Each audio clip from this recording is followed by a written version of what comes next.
I've been part of the practitioner reference group that has been working on this area. So we're coming at it from the side of a practitioner. One of the key purposes of this area is to bring together the range of different professional learning opportunities into one sort of really easy to navigate area.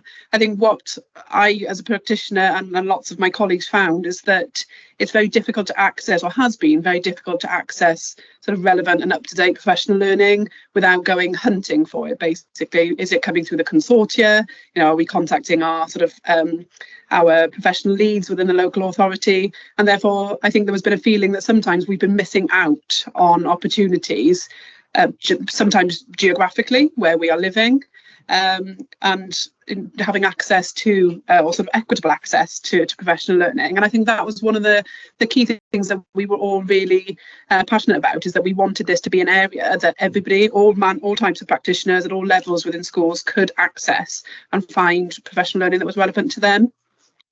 So initially, just sort of run you through what we were doing. Initially, the key thing was to determine what the structure was going to be for this professional learning area on Hub. We wanted as few clicks as possible. We didn't want people to having to be searching endlessly within these categories to find the professional learning. So minimal number of clicks, and the categories needed to be clear. It needed to be clear who they were relevant to and what type of professional learning would be contained within those categories. So I think that took us a little bit of time at the start, well, quite a bit of time actually, coming to the decision as to what those categories would be.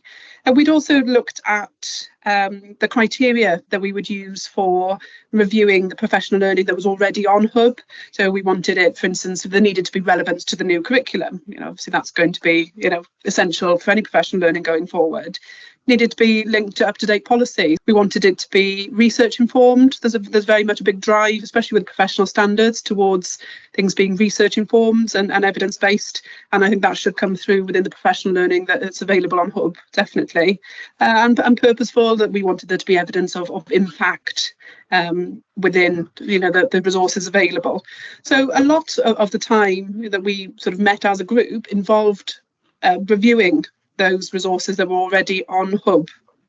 So looking at whether, and advising as to whether they should be published with no amendments or archived for review, based on these criteria that we had co-created as a group. So I think what we've got now currently is, okay, perhaps far less resources than we had initially, but what I as a practitioner feel now is that these are far more relevant to where we are currently with our curriculum and where we are with education in Wales post-COVID. What's coming through very clearly now is that they are finding that it's a far more positive experience to be using Hub to search for professional learning. It was quite perhaps cumbersome before, but now I think there's been a lot more streamlining, and they feel that they can now use that very limited time they have to best effect to find relevant professional learning. And they know that it has been well, okayed and agreed within policy teams and within the government, and they feel that they can have confidence in that professional learning, which is so important.